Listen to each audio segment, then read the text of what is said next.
pemaparan terkait dengan juga pengalaman beliau di dalam menangani perkara-perkara pengadaan dan seberapa penting nanti advokat spesialis pengadaan ini dibutuhkan di dunia pengadaan barang dan jasa.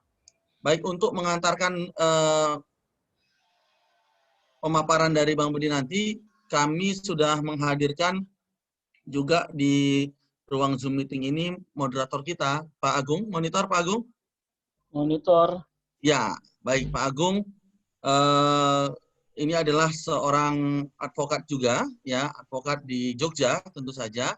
Kemudian beliau juga selaku Bendahara Umum Aspek, Advokat Spesialis Pengadaan Indonesia yang DPP-nya itu berada di Yogyakarta. Kami persilahkan Pak Agung untuk mengantarkan Pak Bedi untuk menyampaikan materinya, Pak Agung. Waktu dan sepenuhnya kami serahkan.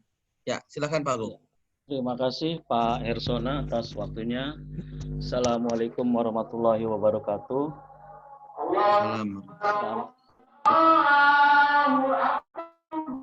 Maaf, ini ada ajan.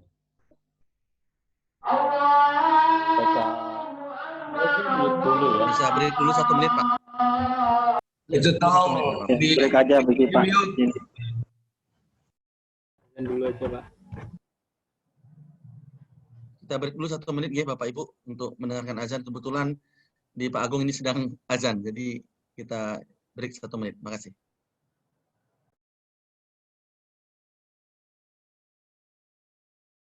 Alhamdulillah bisa merokok berarti.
Silakan Pak Agung, kalau udah selesai bisa dimulai Pak Agung. Terima kasih.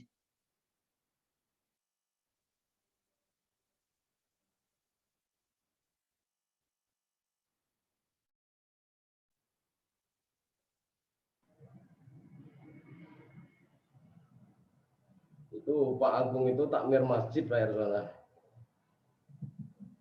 Wah, kopinya mantap, Pak. Oke, kita mulai. Ya, Assalamualaikum warahmatullahi wabarakatuh. Selamat malam, salam sejahtera untuk kita semua. Apa kabar rekan-rekan semua?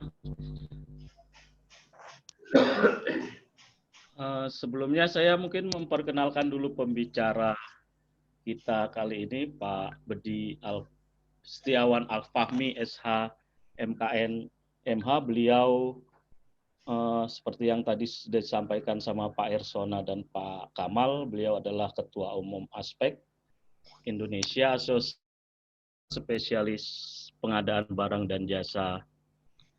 Beliau terus SH di Jana Badra Yogyakarta, MKN di UGM Yogyakarta, dan MH di UII. Semua kampus di Jogja nampaknya dimasukkan semua ini. Alhamdulillah, alhamdulillah. Seperti yang sudah ditampilkan CV-nya pembicara ini. Mungkin terkait dengan materi ini seperti yang tadi disampaikan sama Pak Kamal Firdaus, pengadaan barang dan jasa ini jarang sekali kita, terutama di dunia hukum ya, hampir jarang sekali lawyer yang mendalami terkait dengan pengadaan barang dan jasa. Padahal seperti yang disampaikan oleh KPK di 2020 itu hampir 70% perkara yang ada di KPK itu adalah terkait dengan pengadaan barang dan jasa.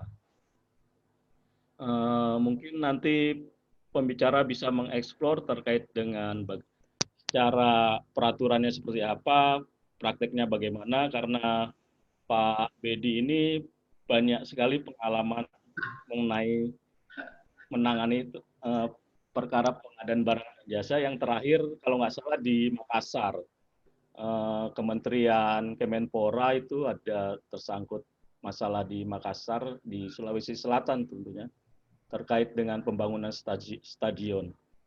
Untuk waktu kami persilakan Pak Bedi. Baik, terima kasih Pak Agung Pribadi. Assalamualaikum warahmatullahi wabarakatuh. Waalaikumsalam warahmatullahi wabarakatuh. Semangat malam untuk semuanya.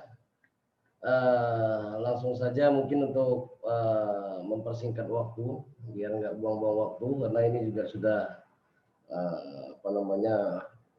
banyak kepotong-potongnya tadi.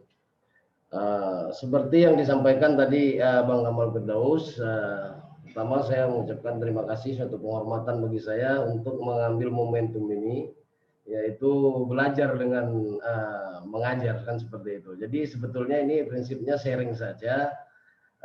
Terus apa yang disampaikan tadi Pak Agung yang mengatakan wah sudah begitu banyak menangani kasus tentang pengadaan, saya rasa ya itu jadi tersanjung saya. Kan seperti itu. Nah, memang pengadaan barang dan jasa ini mungkin saya mengawalinya dengan kalimat susah-susah gampang, gampang-gampang susah. Itulah mungkin kalimat awal yang tepat untuk memulai diskusi kita pada malam hari ini. Mengapa saya katakan demikian? Karena dibilang susah, dia penyerapan anggaran ini selalu baik. Namun dibilang gampang, tadi saya ralat sedikit Mas Agung, bukan 70%, 2019 itu 80% menurut KPK itu kasus korupsi itu bersumber dari pengadaan barang dan jasa. Kan seperti itu. Nah, terus betul seperti Pak Agung sampaikan tadi, sangat sedikit sekali, bahkan belum ada sepengetahuan saya advokat yang mengkonsentrasikan dirinya pada pengadaan barang dan jasa. Memang nomenklaturnya hingga saat ini belum ada advokat spesialis pengadaan barang dan jasa itu. Seperti misalnya ada kurator seperti itu. Nah, makanya inilah mungkin 2018 lah, mulai 2018 sejak ada Perpres yang baru, Perpres nomor 16 2018 itu, maka dari itulah mulai konsentrasi para ahli-ahli hukum mulai ke pengadaan barang dan jasa, karena mulai melihat banyaknya kasus-kasus korupsi itu bersumber dari pengadaan barang dan jasa seperti itu. Nah, seringkali banyaknya teman-teman rekan advokat itu selalu mengatakan bahwa pengadaan taunya hanya barang dan jasa. Slide yang tadi aja dulu, yang pertama itu yang tadi. Banyak sekali yang mengatakan bahwa pengadaan barang dan jasa itu adalah objeknya barang dan jasa. Padahal itu keliru. Objek pengadaan barang dan jasa itu sendiri ada 4. gitu. Jadi barang, pekerjaan konstruksi, nah ini dia, ada barang, nah ini ada di pasal 3, Perpres nomor 16 2018. Jadi objek atau cakupan atau ruang lingkup dari pengadaan barang dan jasa itu bukan hanya barang dan jasa, tetapi barang, pekerjaan konstruksi, jasa konsultansi. Nah ini bahasa uniknya di pengadaan barang dan jasa ini bedanya, bukan jasa konsultasi tapi jasa konsultansi. Itulah salah satu ciri khasnya. Dan kedua, yang terakhir adalah jasa lainnya.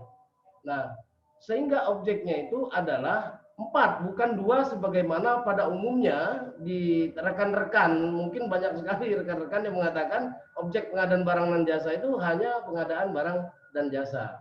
Kan seperti itu. Nah, kemudian banyak juga yang keliru, teman-teman kita advokat ini tentu mungkin karena tidak concern di bidang pengadaan, dia mengatakan bahwa dimulainya dengan kontrak. Ada seringkali saya mendengar bahwa pengadaan itu dimulainya dengan kontrak, kan begitu. Padahal mari kita lihat di pasal 1 ayat 1 Perpres nomor 16 yang tadi, yang sebelumnya ini Pak Agung, yang slide pertama tadi.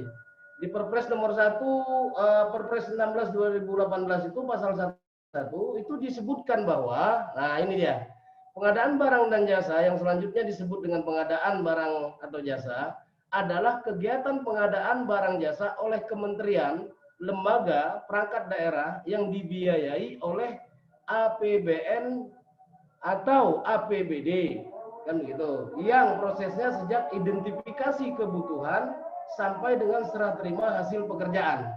Nah, jadi cakupannya kalau di sini dilihat, pertama prosesnya itu sejak identifikasi kebutuhan, bukan sejak adanya kontrak.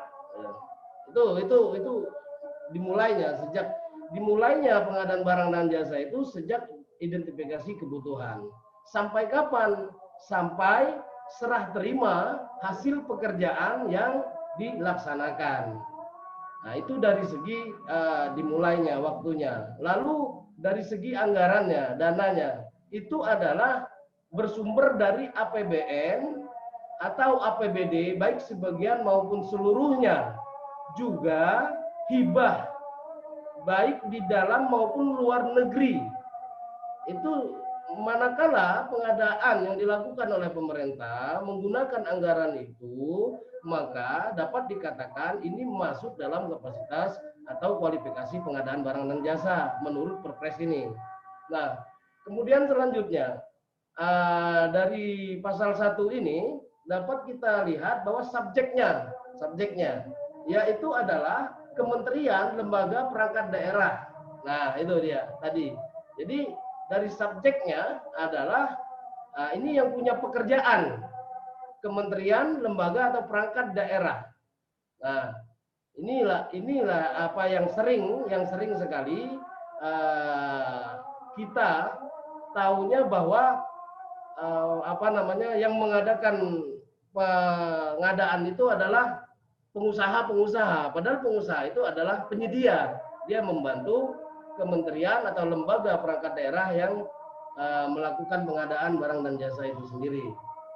Nah, terus untuk selanjutnya tadi setelah itu yang perlu kita tahu juga di dalam pengadaan barang dan jasa ini juga ada prinsip-prinsip di dalam pengadaan itu yang harus kita ketahui, kan seperti itu. Karena banyaknya persoalan hukum yang terjadi di dalam pengadaan barang dan jasa ini berdasarkan pengalaman kami tadi seperti yang saudara Pak Agung tadi sampaikan. Terakhir saya betul menangani kasus Kemenpora yang ada di Sulawesi. Nah, itu memang saya kebetulan menjadi penasihat hukum dari PPK Kemenpora. Di situ ini saya melihat dan menyaksikan betul bahwa PPK ini tidak mendapatkan keuntungan dari apa yang dia lakukan. Nah, hanya yang dia lakukan adalah tidak melakukan pelaksanaan itu sesuai dengan aturannya. maka ini juga masuk dalam kasus kategori korupsi seperti itu. Kita tahu ada pergeseran makna korupsi belakangan ini. Kalau dulu memang cuma hanya manakala ada kerugian negara. Sekarang nggak perlu ada kerugian negara. Potensi kerugian negara pun itu bisa dijadikan korupsi, kan seperti itu. Nah, maka sebetulnya kami sangat yang concern di dalam pengadaan ini sangat mengajak rekan-rekan lainnya, misalnya penegak hukum lainnya termasuk polisi, jaksa, bahkan awak media, rekan-rekan media, mari kita satukan paradigma kita tentang pengadaan manakala melihat kasus pengadaan. Karena seringkali keluhan dari dari rekan-rekan pelaksana. Pelaksana ini dalam hal ini kementerian, lembaga, dan perangkat daerah tadi. Mereka mengatakan mereka itu serba susah, dari atas harus melakukan penyerapan anggaran. Tetapi harap-harap cemas karena mereka nggak mendapat keuntungan, kerugian negara nggak ada, tapi tidak melakukan pelaksanaan pengadaan itu tidak sesuai dengan prosedur atau peraturannya, mereka sudah dikatakan korupsi. Contoh misalnya, kalau di Bangka Belitung ini ada namanya pembibitan ini lada, pembibitan lada. Nah, pembibitan lada itu disiapkan oleh pemerintah daerah. Nah, itu kan ada musim tanamnya, ada musimnya saat musim tanam. Nah, saat musim tanam itu harus diberikan kepada masyarakat. Karena kalau sudah lewat musim tanam, bagi masyarakat ya buat apa lagi, nggak bisa menanamnya. Nah, karena peraturannya belum jelas dari atasan untuk itu belum ada instruksi untuk diserahkan kepada masyarakat bibit itu, jadi belum bisa dilakukan. Karena kalau dia melakukan nanti disalahkan karena belum ada. Tapi kalau tidak melakukan nanti masyarakat tidak mau menerima lagi. Nah, ini juga terjadi di Sleman kalau nggak salah bibit padi. Seperti itu juga. Jadi sudah habis musim tanam. Jadi saat dia memberikan kepada masyarakat, petani untuk menanam itu yang belum sesuai instruksinya, sehingga dia dipersalahkan. Mengapa memberikan bibit itu belum ada surat perintah untuk membagikannya. Padahal satu sisi kalau dia tidak bagikan, masyarakat sudah habis masa tanamnya, jadi nggak mungkin lagi menanam masyarakat saat itu. Nah, ini sebetulnya dilema-dilema dalam pelaksanaan, dalam pengadaan barang dan jasa seperti itu. Maka harus ada paradigma yang sama terkait dengan pengadaan barang dan jasa ini. Contoh lagi yang sering kami terima, misalnya baru-baru ini pembangunan sekolah. Pembangunan sekolah itu dengan anggaran 1M. Sudah dibangun 75%. Tapi akhirnya tidak bisa diteruskan. Nah, di situ di media diekspos bahwa kerugian itu 1M, padahal 75% sudah berbentuk fisik. Nah, seharusnya logika hukumnya itu tidak 75% kerugiannya, 25% kerugian negara, 75% sudah ada fisiknya. Dan siapa yang bisa menentukan kerugian terhadap keuangan negara itu? Nah, seringkali teman-teman Pokja PPK ini didatangin, misalnya mohon maaf tanda kutip pejabat penegak hukum APH, kalau bahasa ini kan APH, aparatur penegak hukum yang mengatakan oh ada kerugian di sini, ya, mereka sudah ketakutan. Padahal dari sisi regulasinya kita tahu siapa yang bisa menentukan bahwa adanya kerugian terhadap pengadaan barang dan jasa itu sendiri. Apakah polisi bisa berwenang menyatakan ada kerugian? Apakah jaksa berwenang untuk menentukan ada kerugian? Kan tidak seperti itu. Nah, jadi prinsip-prinsip dalam pengadaan ini sendiri harus mau nggak mau diterapkan. Ada 7 prinsip dalam pengadaan barang dan jasa ini. Biar singkat saja, nanti mungkin kita akan bisa diskusi. Saya membuat sesuai saya belajar dulu dengan guru saya. Ini prinsip ini eta kuadrat B, seperti itu. Jadi coba ada prinsip-prinsip Mas Agung di slide prinsip pengadaan barang dan jasa sebelum ini. Sebelum ini Mas Agung. Ya, nah, ya itu ini. Nah, eta kuadrat B. E adalah efisien, efektif. T transparan, terbuka. A, adil, akuntabel, dan B adalah bersaing. Nah, contoh yang paling sering ini keluhan dari rekan-rekan teman-teman advokat khususnya di lembaga LBH, Lembaga Bantuan Hukum, terutama di di Jogja kemarin ada yang mengatakan bahwa pengadilan agama itu untuk melelangkan posbakum itu mensyaratkan bahwa salah satu minimal ada keanggotaan LBH itu yang harus bergelar SHI, misalnya seperti itu. Kami dapat informasi dari rekan-rekan. Nah, ini bagaimana kan seperti itu? Kalau kita lihat pelelangan seperti itu atau tender seperti itu, posbakum itu yang mensyaratkan harus dengan SHI itu. Kalau kita terapkan dengan prinsip pengadaan. Nah, di mana seperti itu? Masalah terkait dengan mungkin adilnya kan seperti itu. Nah, terus di dalam pengadaan juga ada etika pengadaan. Nah, sebetulnya kalau masalah normatif ini dapat kita baca di Perpres 16 2018. Nah, ini dia. Jadi ada banyak sekali ini etika dalam pengadaan itu sendiri. Nah, lalu yang perlu kita tahu bahwa dalam kita berbicara pengadaan di Indonesia ini adalah menjadi kewenangannya lembaga LKPP, Lembaga Kebijakan Pengadaan Barang dan Jasa Indonesia, kan begitu. Nah, karena yang berwenang adalah LKPP, maka Perpres ini yang baru ini hanya membuat norma berbeda dengan perpres sebelumnya, sehingga peraturan atau pelaksanaannya itu ditindaklanjuti dengan perlem bahasanya kan, peraturan lembaga atau peraturan ketua LKPP seperti itu. Nah, terus perlu juga kita tahu di samping prinsip etika, terus kita harus tahu ada namanya organ pengadaan barang dan jasa itu sendiri. Coba slide selanjutnya ada nggak? Ini Pak Agung. Slide selanjutnya mungkin pengadaan organ dalam pengadaan barang dan jasa itu seperti adanya PA, KPA, PPK, pejabat pengadaan, Pokja pemilihan. Nah, sekarang kan ada namanya agen pengadaan yang baru ini. Nah, terus penyelenggara, swakelola, dan penyedia. Nah, penyedia ini yang sering terjadi adalah benturan antara penyedia dengan pelaksana.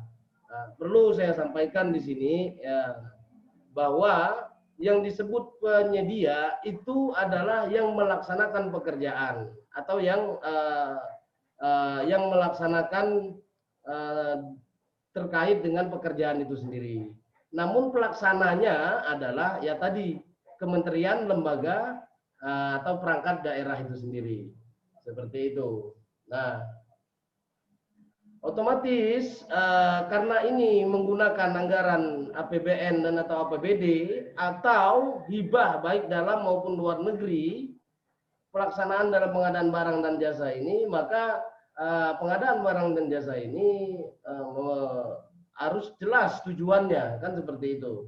Kalau nggak salah tujuan dalam pengadaan itu ada di pasal 4 Perpresnya ini. Di pasal 4 Perpres pengadaan barang dan jasa. Nah, itu menghasilkan barang dan jasa itu sendiri, apa yang menjadi yang ingin dicapainya, meningkatnya penggunaan produk dalam negeri ini udah bagus untuk Perpres yang baru ini, meningkatkan peran serta mikro, usaha kecil, usaha menengah, meningkatkan peran pelaku usaha nasional, mendukung pelaksanaan penelitian dan pemanfaatan. Ada penelitian juga sebetulnya, meningkatkan keikutsertaan industri kreatif, mendorong pemerataan ekonomi, terus mendorong pengadaan berkelanjutan. Jadi ada istilahnya pengadaan berkelanjutan. Jadi di dalam pengadaan barang dan jasa itu sendiri, sebagaimana kita tahu tadi bahwa ada banyak sekali organ dalam pengadaan barang dan jasa itu sendiri. Nah, semua organ ini mau nggak mau wajib tunduk pada Perpres nomor 16 tahun 2018. Karena saat ini inilah regulasi nomenklatur utama dari pengadaan barang dan jasa. Maka kami di organisasi Aspek Indonesia, Advokat Spesialis Pengadaan Barang dan Jasa Indonesia ini, kami menjadi salah satu dorongan kami nanti ingin mendorong bagaimana Perpres ini, regulasi terkait dengan pengadaan barang dan jasa ini tidak hanya sebatas Perpres. Nanti kalau bisa ditindaklanjuti menjadi undang-undang, kan seperti itu. Karena dana anggaran APBN ataupun APBD atau hibah baik dalam negeri maupun luar negeri sangat besar sekali terkait dengan pengadaan ini, kan seperti itu. Apalagi di masa pandemi COVID-19 ini, sangat besar sekali dananya, sehingga sejauh mana pelaksanaan terkait dengan pembelanjaan anggaran keuangan negara itu di dalam pandemi COVID ini, seperti itu. Nah, oleh karenanya menjadi penting bagi kita advokat, saya rasa untuk mendorong bahwa pengadaan barang dan jasa ini biar bisa diterima oleh masyarakat. Karena muara akhir dari pengadaan barang dan jasa ini adalah masyarakat bisa menikmati APBN atau APBD di daerahnya masing-masing. Misal contoh, di suatu daerah membuat taman kota. Nah, kalau itu ternyata tidak dilaksanakan dan terjadi kasus atau persoalan hukum, maka kan akan terhambat pembuatan pelaksanaan terkait taman kota tadi. Sehingga masyarakat yang tadi harus menikmati fasilitas umum di kota tersebut atau di daerah tersebut, maka akan terganggu. Padahal mereka hanya menikmati anggaran dari APBN itu atau APBD itu dari yang seperti itu.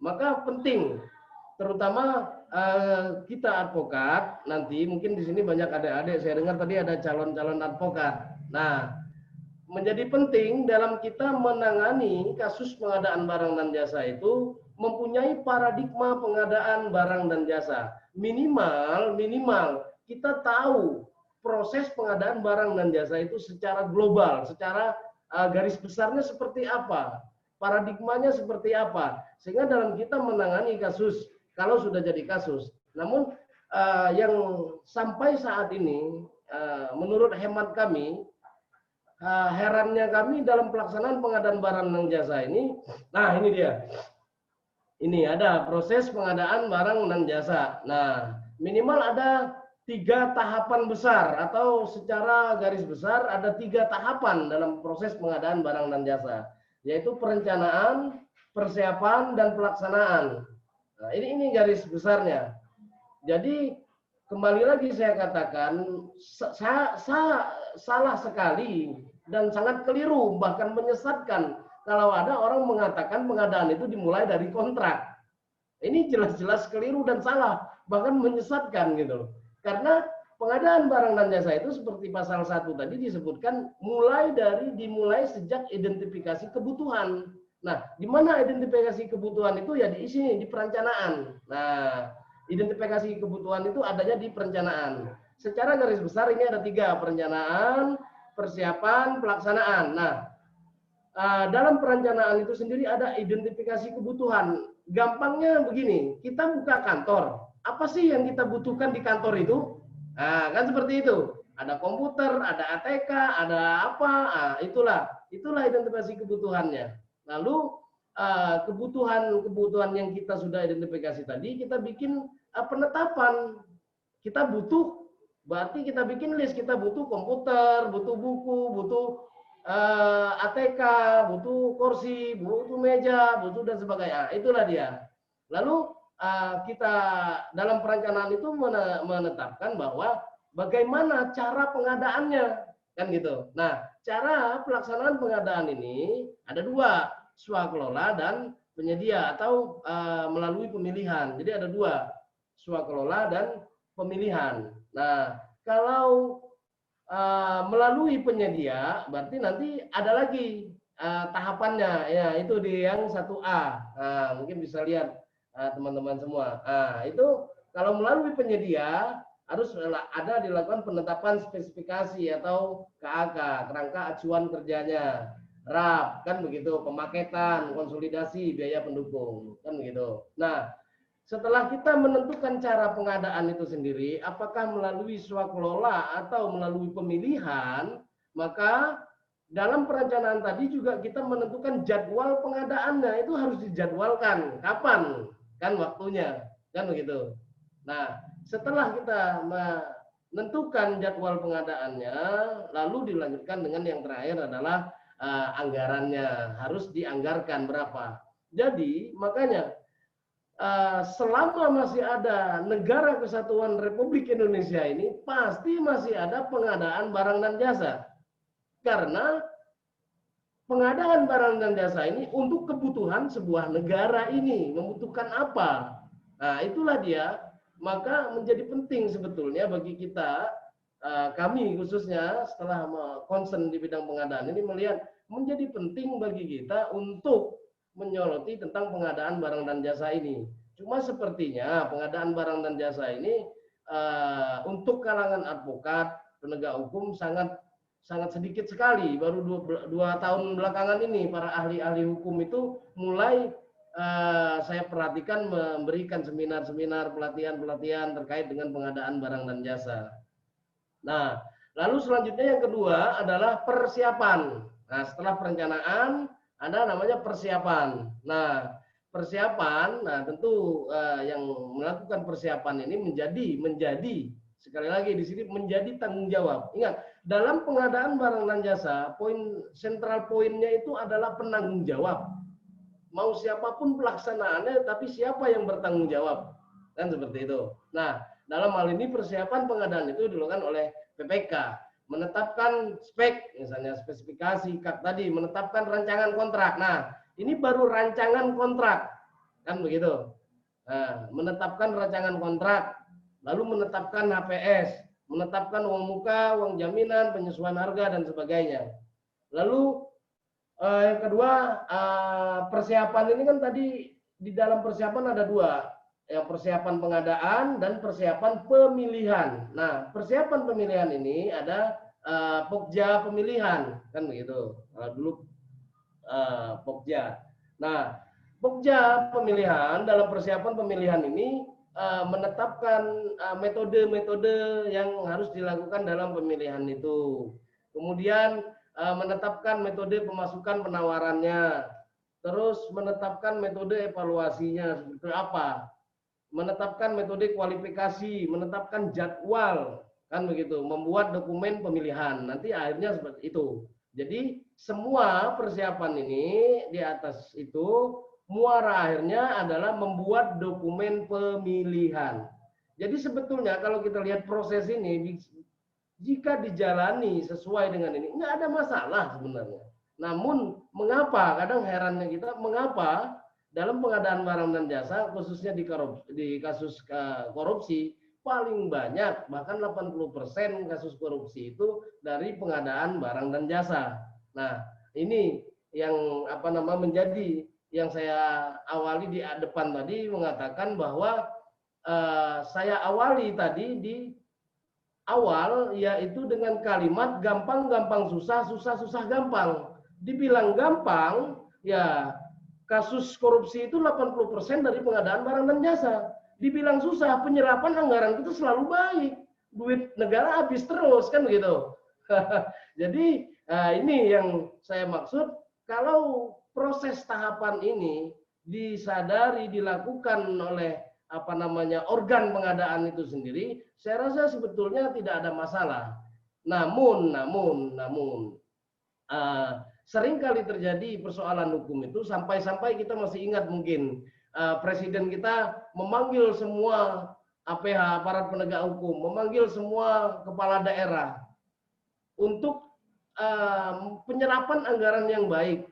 Namun kepada APH penegak hukum dibilang jangan dikriminalisasi pemerintah daerah, kan seperti itu. Masih ingat kita dipanggil waktu di Bogor waktu itu. Artinya sebegitu urgennya pengadaan barang dan jasa ini, karena begitu besarnya pengadaan barang dan jasa belanja negara ini terkait dengan pengadaan. Lalu konsentrasi di bidang ini hanya dilandasi oleh regulasinya berupa perpres. Nah, ini maka kami dari segi organisasi aspek mendorong nantinya bagaimana regulasi terkait dengan pengadaan barang dan jasa ini tidak hanya sebatas perpres, tetapi undang-undang, karena kasihan juga para pejabat-pejabat di daerah ini harap-harap cemas kalau melakukan pengadaan. Nah, kan begitu. Jadi kalau PPK, bahasa teman-teman PPK itu mengatakan kami ini Pak katanya kerjanya Superman, hasilnya itu gajinya itu Supermi, seperti itu bahasanya. Jadi ya sangat kadang-kadang ya kalau bahasa Jawanya mungkin ya wang sinawang seperti itu. Lalu tahapan ketiga dalam proses pengadaan barang dan jasa itu yaitu pelaksanaan. Nah, pelaksanaan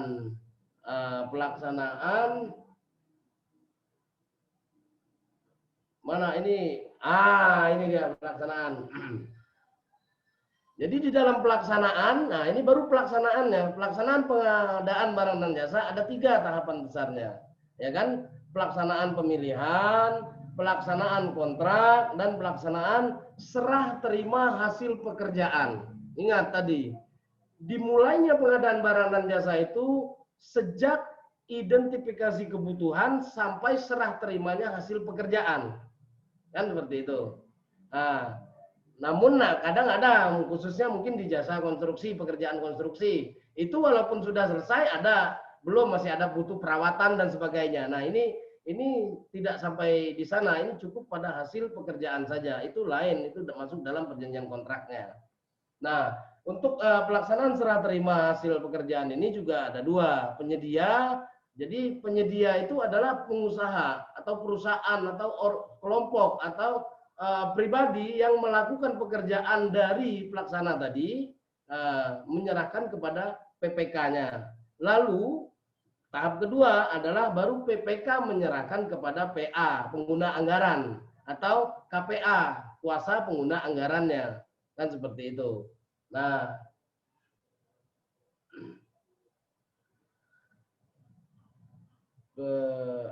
setelah diserahkan, ini di terakhir ini di slide ini ada, maka barulah barang atau jasa, yang dimaksud barang dan jasa ini tadi semua cakupan pengadaan barang dan jasa itu, barulah itu menjadi milik negara setelah ada serah terima dari penyedia kepada PPK, lalu dari PPK kepada PA atau KPA, kuasa pengguna anggaran, maka barulah itu menjadi milik negara, kekayaan negara, kan seperti itu. Nah, lalu berdasarkan pengalaman, mungkin di sini banyak juga teman-teman yang tapi lebih fokusnya mungkin kepada adik-adik yang calon advokat atau rekan-rekan advokat.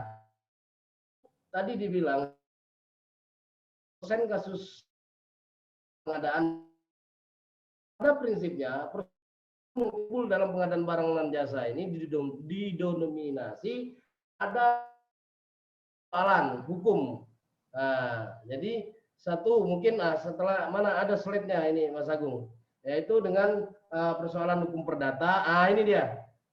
Persoalan hukum perdata, persoalan hukum pidana, persoalan administrasi. Tentu kita tahu bahwa ini konsekuensinya akan berbeda.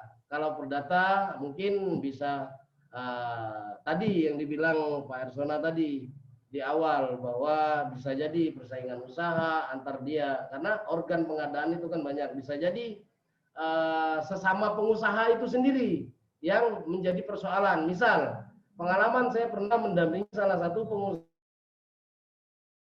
dirugikan karena tidak dimenangkan, padahal seharusnya menurut dia yang dimenangkan, tapi kok menjadi nggak menang, dan bahwa ada kecurangan di sana, kan seperti itu. Nah itu perdata. Nah lalu persoalan pidana ini yang sangat seksi ya. Kita tahu hukum pidana itu karena sering kali di berita baik media visual maupun cetak maupun apalagi dunia medsos sekarang, persoalan pidana ini dikonsumsi oleh siapa saja, dari mulai tukang sapu mengkonsumsi hukum pidana ini, sehingga padahal dasar paradigma dasar berpikir pidana, hukum pidana ya tidak ada. Kadang-kadang kita orang hukum pun mendengar dia bercerita masih hebat dia sepertinya daripada kita, kan begitu. Nah, karena persoalan pidananya seksi, dia dapat di mana dia dengar berita itu, dia telan, habis itu itulah yang dianggap masalah pidananya, kan seperti itu. Nah, yang selanjutnya mungkin persoalan administrasi. Nah, ini persoalan administrasi ini banyak, sebagian besarnya memang larinya ke nanti petun terhadap putusan, bisiking terhadap suatu putusan pejabat. Nah, larinya biasanya ke petun seperti itu. Nah, salah satunya ada rekan-rekan aspek itu lagi menangani sekarang di Petun Jakarta kasus persoalan administrasi. Mungkin ada Mas Bayu di sini atau Mas Fajri yang ikut di ruang ini. Nah, itu lagi menangani persoalan administrasi yang mana perusahaannya di blacklist. Nah, dimasukkan daftar hitam sehingga dia gugatlah petun, kan seperti itu. Selanjutnya mungkin itu sekelumit terkait dengan pengadaan barang dan jasa. Perlu saya sampaikan bahwa sebetulnya pendalamannya pengadaan barang dan jasa ini sulit kalau hanya dengan teori. Sebisa mungkin kalau rekan-rekan ada kasus-kasus pengadaan atau bisa bersinergi dengan teman-teman pengusaha yang bergerak di bidang pengadaan atau pengadaan dari pengadaan, itu sebisa mungkin bersinergi lah. Karena apa? Disitulah nanti kita tahu bagaimana celah, bagaimana posisi kita orang hukum itu menilainya. Karena jujur saja, dalam pengadaan itu seringkali kontrak pengadaan itu bukan orang hukum. Sering, bahkan hampir sebagian besar, bukan orang hukum. Bayangkan mereka menafsirkan, mengartikan bahasa hukum yang orang tidak pernah belajar hukum. Coba, bayangkan coba. Bahasa-bahasa hukum dicerna bukan orang hukum. Kita yang orang hukum pun satu sama lain masih menggontok-gontokan, kadang-kadang kan seperti itu. Namun gontok-gontokan kita, argumentasi kita punya dasar. Karena apa? Kita mempelajari. Lalu bagaimana mereka yang rata-rata teknik? Dia berbicara tentang hukum, kan seperti itu. Ruh dari hukum itu nanti malah nggak dapat, kan begitu. Nah, nanti ya ke sana arahnya. Lalu selanjutnya mungkin setelah sekelumit tentang pengadaan barang dan jasa tadi, hal yang paling penting dalam pengadaan barang dan jasa tadi adalah bahwa muara akhir dari objek pengadaan barang dan jasa itu ada pada masyarakat. Masyarakat harus menerima, menikmati APBN atau APBD yang dikelola oleh pemerintah untuk fasilitas umum misalnya seperti itu. Jadi kalau terganggu atau terhambat proses pengadaan ini, maka terhambat pula masyarakat untuk menikmati sebagai muara akhir untuk menikmati dari APBN atau APBD ini, kan begitu. Nah, coba saya berharap dari mungkin calon-calon advokat lah yang di sini mulai mencermati lah pengadaan-pengadaan di daerah masing-masing.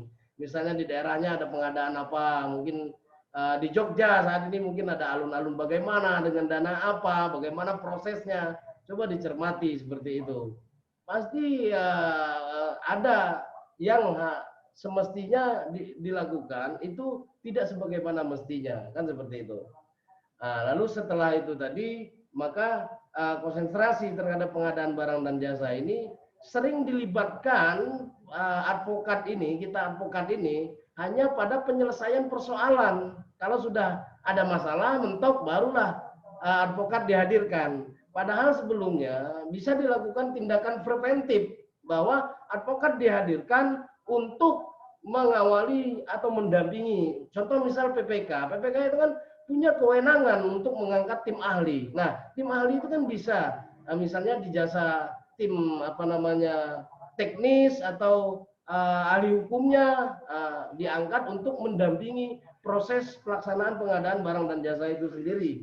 Seperti itu. Nah, jadi itu sekelumit terkait dengan pengadaan barang dan jasa berdasarkan Perpres 16/2018. Nah, selanjutnya mungkin karena diminta tentang aspek juga di sini saya akan menyampaikan urgensi aspek dalam pengadaan barang dan jasa di Indonesia.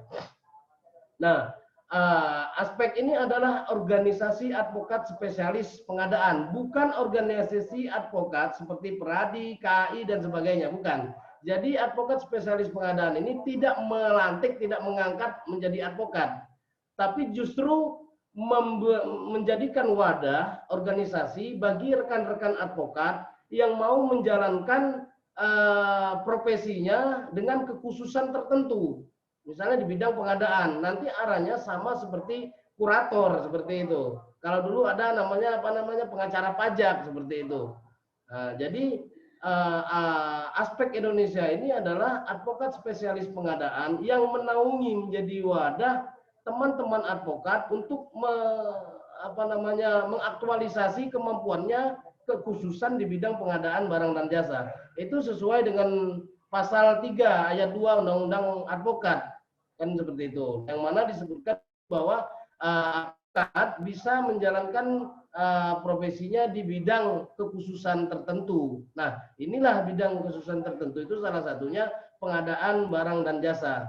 Cuma lemahnya ya tadi lagi-lagi regulasi terkait pengadaan barang dan jasa sampai saat ini masih berupa perpres. Jadi ya sulit kita sebagai advokat itu selalu dihadirkan kalau sudah ada masalah. Padahal kembali ke dulu perpres yang sebelumnya itu ada kalau nggak salah perpres 35/2011. Itu isi perpres hanya mengangkat konsultansi atau jasa hukum saja yang diangkat. Kalau nggak salah mungkin rekan-rekan yang masih ingat itu perpres 35/2011.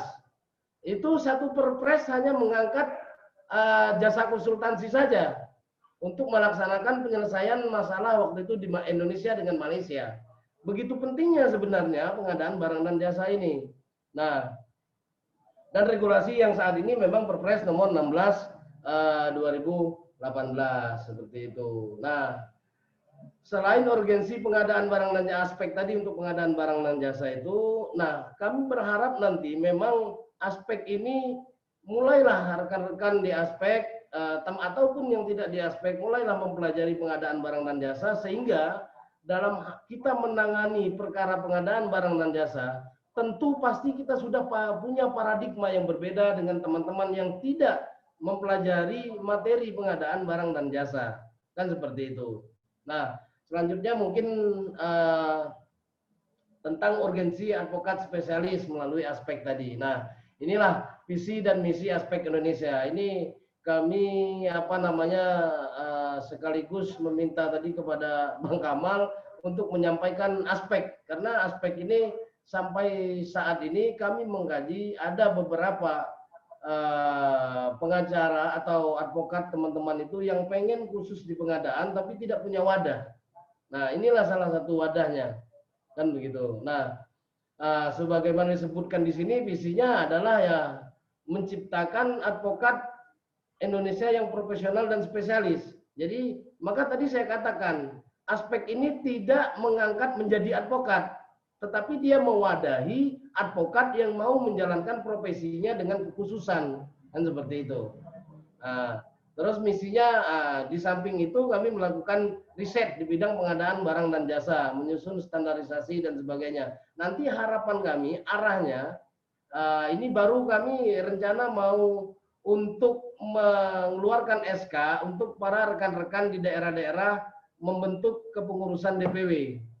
Nah, dari situ nanti baru terbentuklah organisasi aspek ini secara keseluruhan yang harapannya nanti bahwa setelah itu kita coba rumuskan bahwa ada pelatihan khusus terhadap advokat spesialis pengadaan ini, dan itu kita dorong untuk mendapatkan lisensi dari pemerintah agar nanti harapannya advokat spesialis pengadaan ini punya lisensi sendiri seperti itu. Jadi tentu para pejabat atau organ pengadaan itu jika mau meng-hire advokat ini lebih yakin dan percaya karena ada lisensinya seperti itu. Lalu selanjutnya mungkin program kerja aspek itu sendiri tadi mewujudkan perpres pengadaan ini menjadi undang-undang. mengadakan BIMTEK khusus. Nah, ini mau nggak mau bekerja sama dengan LKPP karena menjadi kewenangan mutlak dari LKPP. Jadi kami akan bekerja sama dengan LKPP. Oleh karenanya mungkin saya rasa sekelumit itu saja mungkin yang dapat saya sampaikan pada pertemuan ini. Mungkin diskusi ini, sharing ini, saya terbuka mungkin kita manakala diskusi ini menjadi dua arah, tidak monolog, tapi ya mungkin tidak mesti mungkin dari berupa pertanyaan, tapi bisa juga pengalaman rekan-rekan mungkin yang tidak dialami oleh rekan-rekan yang lainnya berbagi di sini. Seperti itu. Saya rasa ini Pak Agung pribadi, saya rasa sesuai slide-nya ini sudah saya sampaikan. Jadi saya tegaskan sekali lagi bahwa kembali seperti semula saya katakan pengadaan barang dan jasa ini adalah gampang-gampang susah, susah-susah gampang. Seperti itu yang saya sampaikan. Namun konsentrasi kita di bidang pengadaan ini sampai saat ini masih minim, kan begitu. Dan kita advokat selalu dilibatkan setelah adanya persoalan hukum, tidak di awal saat proses pengadaan barang dan jasa itu sendiri. Dan yang terakhir mungkin saya ucapkan terima kasih. Mohon maaf manakala ada khilaf dan salah. Kalau salah itu benar-benar datang dari saya.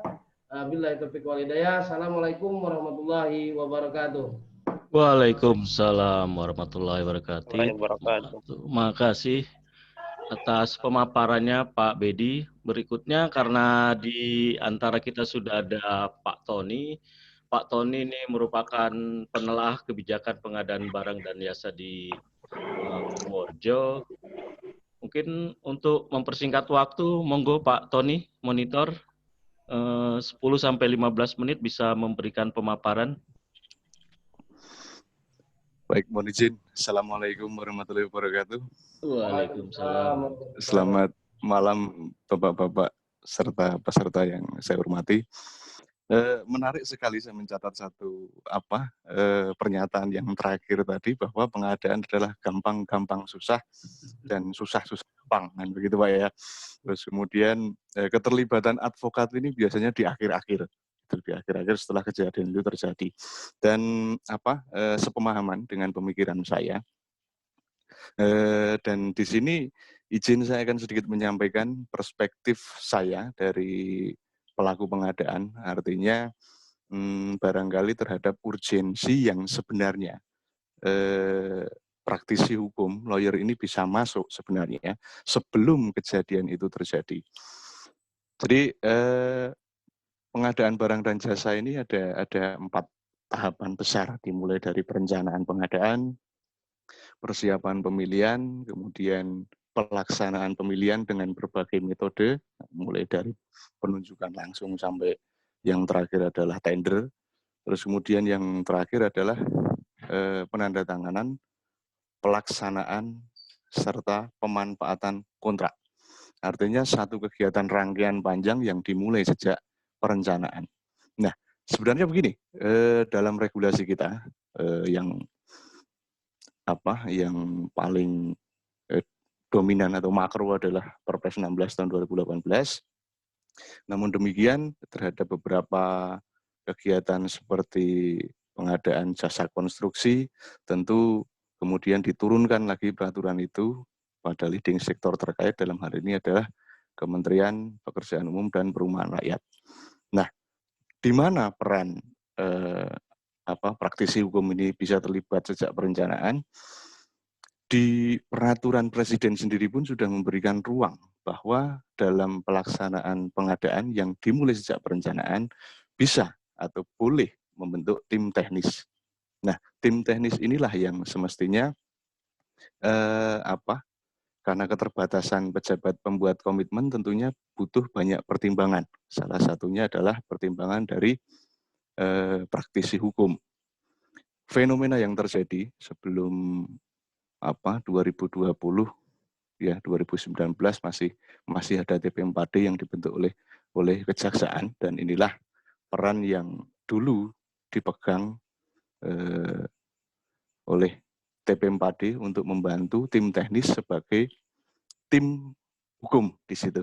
Kemudian tahun 2021 TP4D sudah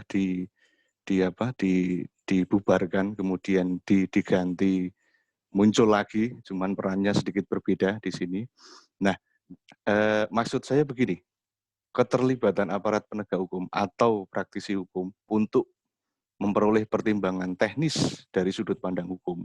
Salah satunya di perencanaan pengadaan, misal ketika PPK atau pejabat pembuat komitmen diminta untuk menyusun HPS, harga perkiraan sendiri. Nah, harga perkiraan sendiri ini ditetapkan oleh PPK dan harus dapat dipertanggungjawabkan secara keahlian. Kemudian yang berikutnya, alur berikutnya adalah pengembangan spesifikasi teknis.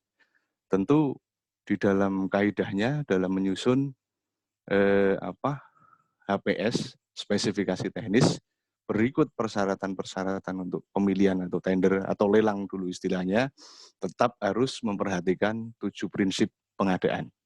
Nah, di mana aparat penegak hukum bisa terlibat di sini atau praktisi penegak hukum atau praktisi hukum, mohon maaf, bisa terlibat di sini adalah mengamati bagaimana sebenarnya kaidah, memberikan masukan bagaimana sebenarnya kaidah menyusun HPS.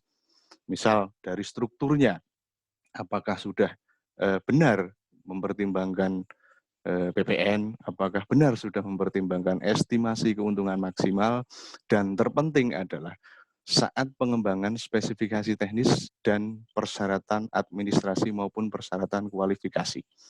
Apakah ada ketentuan yang dilanggar di situ? Salah satunya adalah apakah ada syarat di situ yang menyebabkan adanya persaingan usaha yang tidak sehat. Nah, disinilah kacamata PPK yang terbatas tentu perlu telaah, tentu perlu kajian dari praktisi hukum. Belum lagi nanti di saat permasalahan itu pelik, ada dua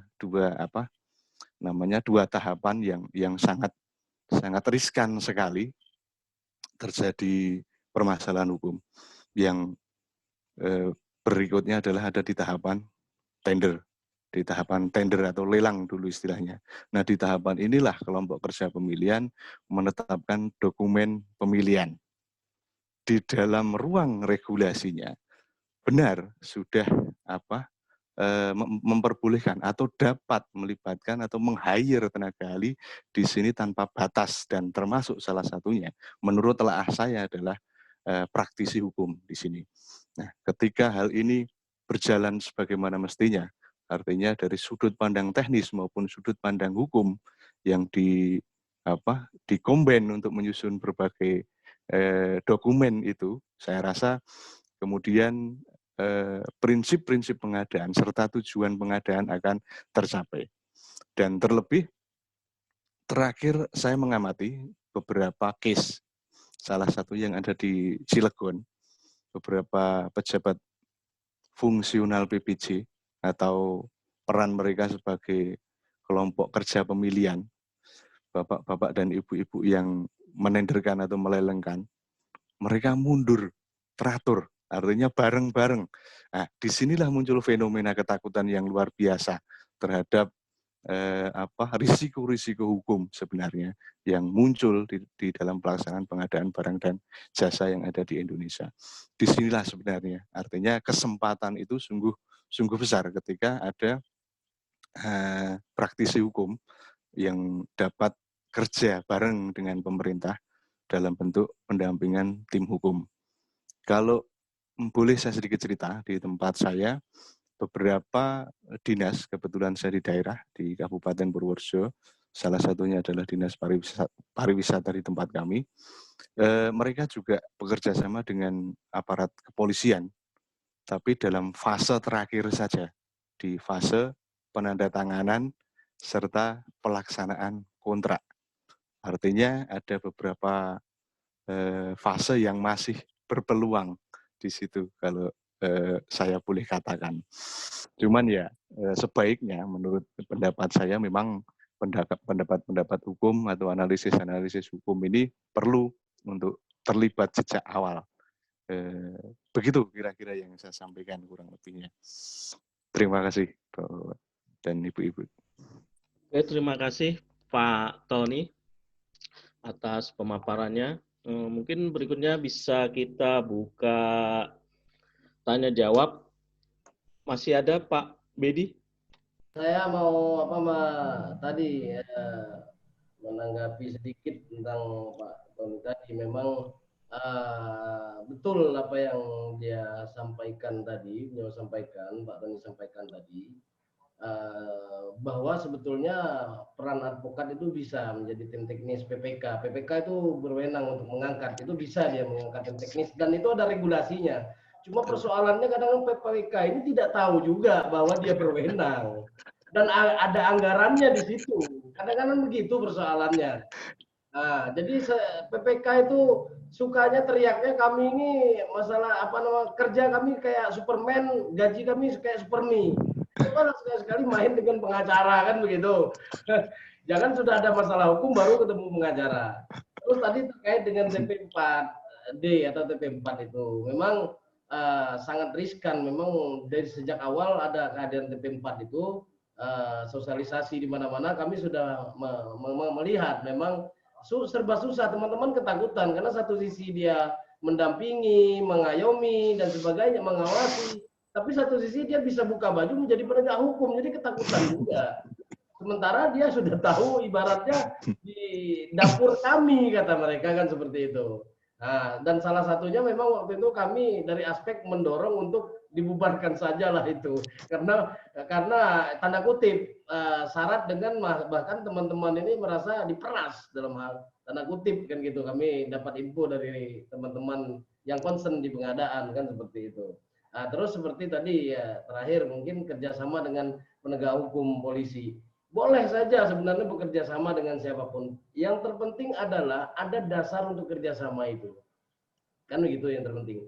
Karena dia akan mempertanggungjawabkan 1 rupiah pun anggarannya yang dia keluarkan belanjakan itu dipertanggungjawabkan. Kan seperti itu. Nah, lagi-lagi saya katakan bukan hanya karena ada kerugian atas keuangan negara, tetapi potensi adanya kerugian negara pun sekarang sudah menjadi korupsi persoalannya. Orang sudah curiga dulu, penyuapan lah alasannya atau istilahnya di sejak awal itu kalau bahasa Jogjanya itu apa ya? John kan begitu kan.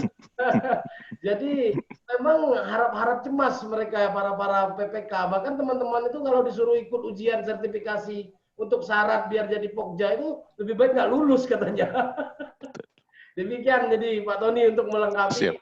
Nah, terima kasih Pak Tony ya. Tolong teman-teman disebarluaskanlah bahwa semestinya penegak hukum advokat itu bisa tidak hanya di muara akhir tapi sejak awal bersinergi dari awal sehingga manakala kalau terpaksa ada masalah hukum pun kami sudah tahu dari sejak awal, lebih mudah kami mendampinginya kan begitu.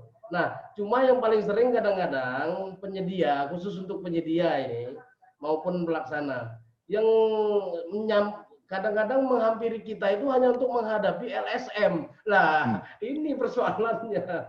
Jangan yang begitulah, coba ya selama kita menjalankan proses pengadaan ini dengan benar, sesuai dengan aturan, mau LSM apapun mendatangi kita, kita hadapi, kan begitu.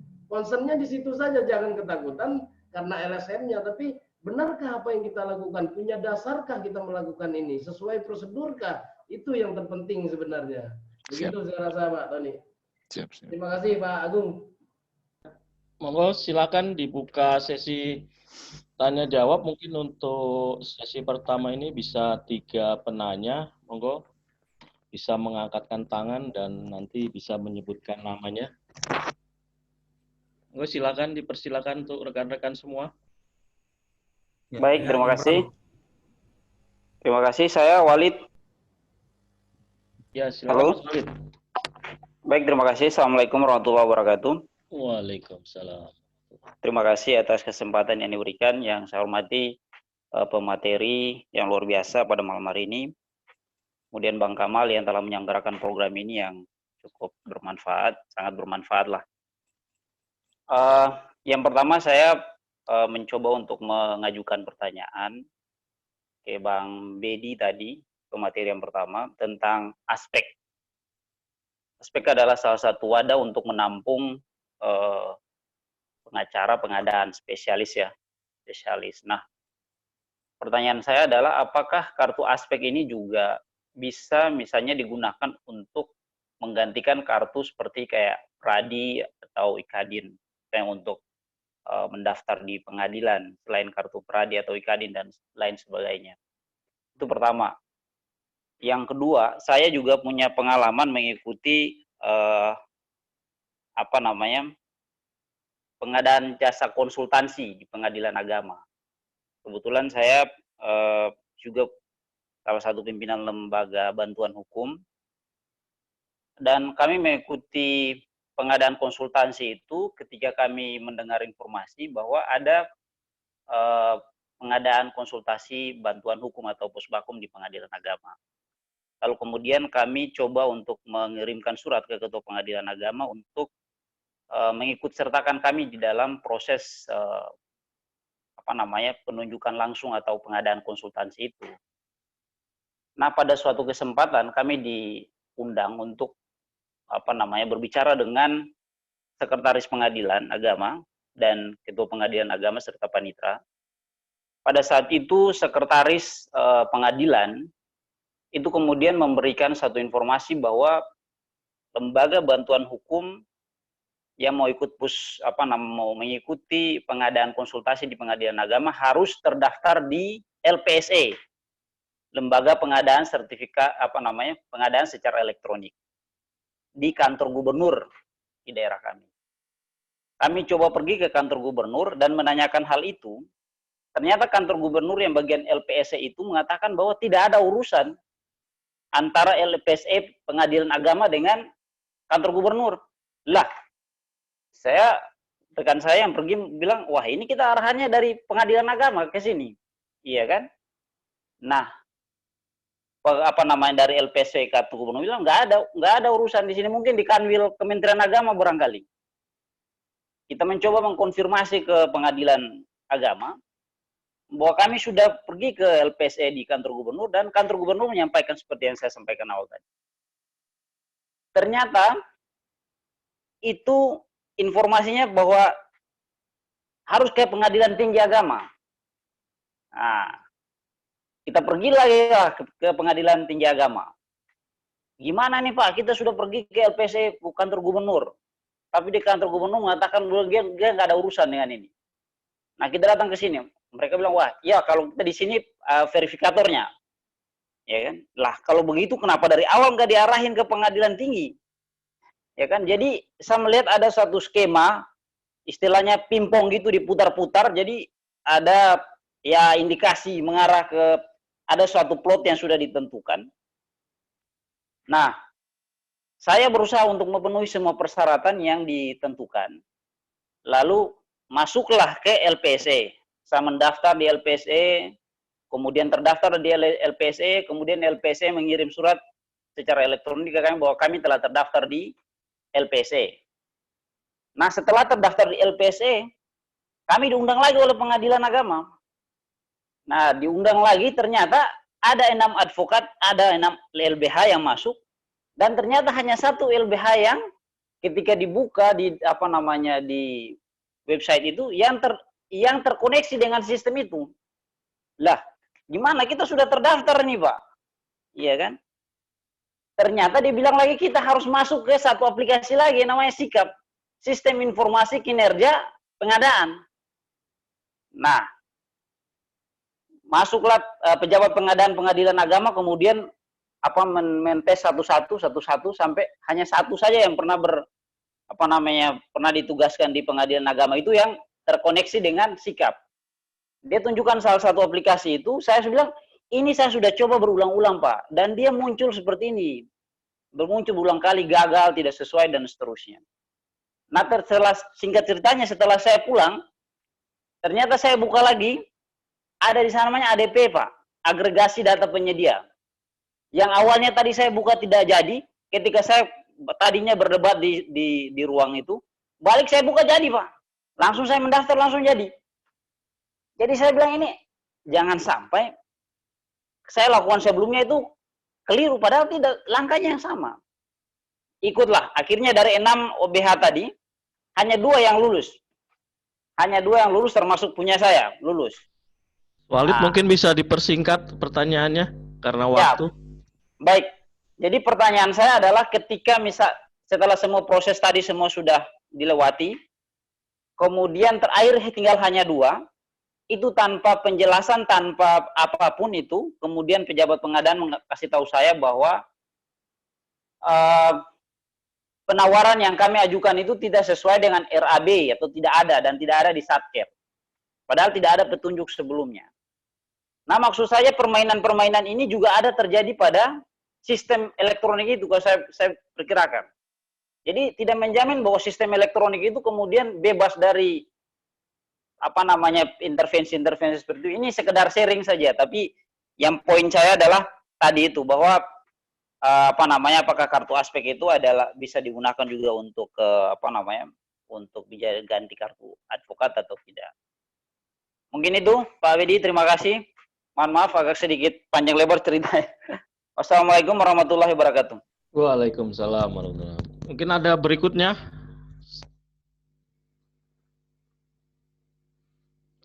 Rekan-rekan ada yang mau bertanya terkait dengan apa yang tadi disampaikan oleh Pak Bedi dan Pak Tony? Ada Ya, Jenderal Bang. Arifin, Pak. Brother. Jenderal Arifin, Bang. Mohon izin, Bang. Halo. Oke, silakan Jenderal Arifin, Mas. Ya, Bang. Jenderal Arifin di Kendal, Bang. Ini kan terkait dengan materi pengadaan barang dan jasa ini kan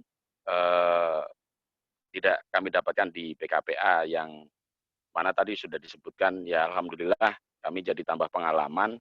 Hanya saja kalau misalkan pengadaan barang dan jasa ini yang terjadi misalkan sudah sesuai spesifikasi, namun dari pihak penyedia ataupun perusahaan yang menyediakan tersebut karena satu dan lain hal yang terkait dengan persaingan usaha dengan penyedia barang jasa yang lain karena sistemnya mungkin lelang tertutup atau bagaimana, ini kemudian diminta untuk merevisi barang ataupun jasa yang sudah diberikan.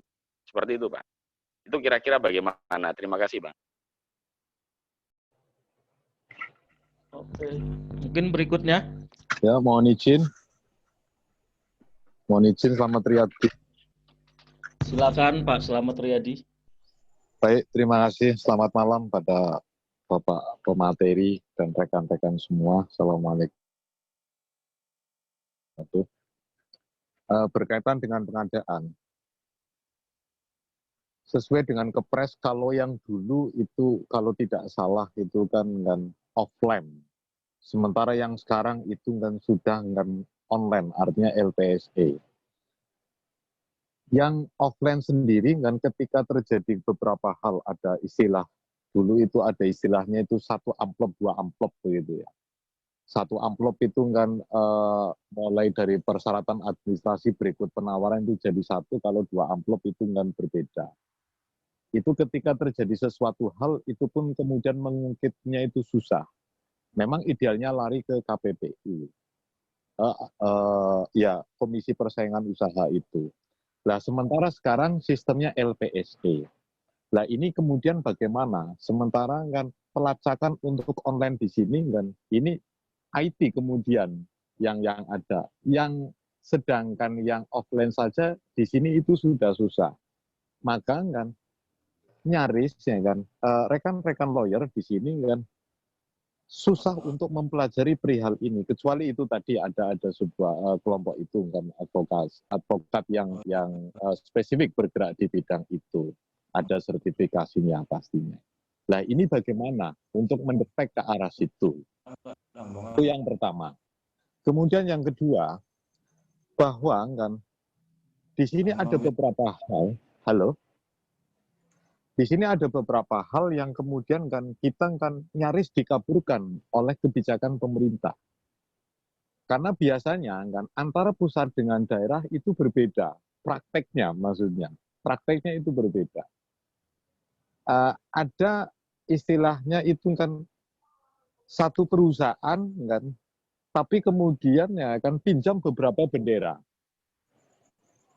Nah ini bagaimana ini kemudian untuk menindaklanjuti ini semua? Sementara kan pasal untuk kan menjebak itu kan dalam tanda petik kan saya sendiri mencoba membuka-buka itu susah. Kecenderungannya ketemunya itu pasal karet, kecenderungannya. Saya kira begitu kepada Bapak materi dan rekan-rekan semua. Terima kasih. Selamat malam. Assalamualaikum. Waalaikumsalam. Terima kasih Pak Slamet Riyadi. Mungkin bisa langsung ditanggapi Pak Bedi maupun Pak Tony. Mungkin kalau yang Mas Walid, Mas Agung, apakah Pak Tony dulu, Pak saya dulu? Mungkin kalau Pak Walid ini bisa Pak Bedi dulu tuh, karena terkait dengan kartu. Mas Walid ini dari mana tadi ya, Mas Walid ya? Dari LBH ya, LBH. Yang jelas, apakah kartu aspek bisa mendaftar di pengadilan? Tadi saya sampaikan bahwa aspek Indonesia ini, advokat spesialis pengadaan ini bukan organisasi advokat. Dia adalah wadah untuk menampung yang sudah advokat, untuk menjalankan profesi advokatnya itu menjadi khusus. Gitu loh. Artinya punya kekhususan. Kan sekarang udah zamannya spesialisasi. Misalnya sama dengan seperti kurator, kalau dulu pengacara pajak kan seperti itu. Nah, ini nanti menjadi advokat spesialis yang concern di pengadaan, kan begitu. Tentu harus mempunyai lisensi spesialis pengadaannya.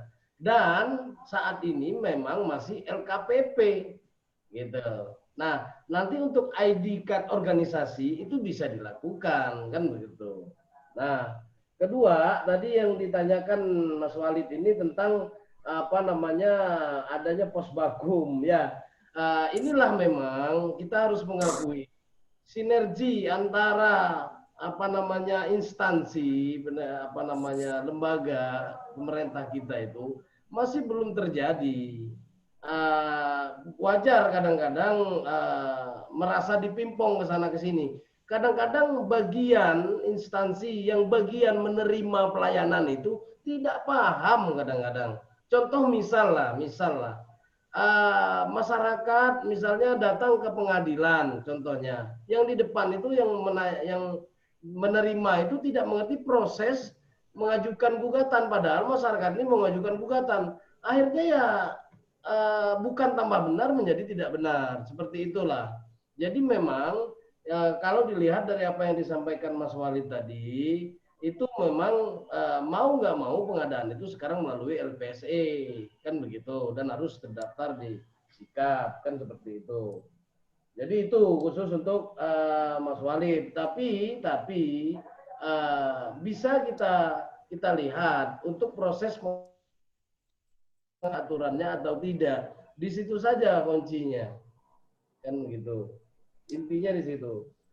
Terus untuk Pak Zainal tadi yang dari Tegal, saya kurang kedengaran Pak Zainal, di sini agak berisik. Tadi spesifikasi apa ya yang dimaksud itu ya, Bos ya, Mas Agung ya? Terkait dengan sudah sesuai spek, tapi karena ada sesuatu terus diminta untuk dirubah. Kurang lebih seperti itu Pak Zainal ya. Oh. Itu di unmute dulu. Pak Zainal ya. Monitor Pak Zainal.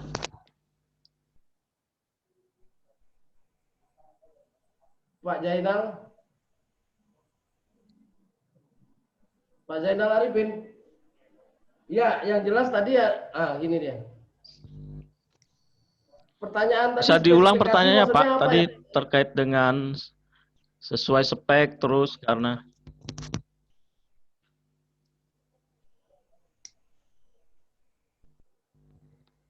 Silakan Pak Zainal.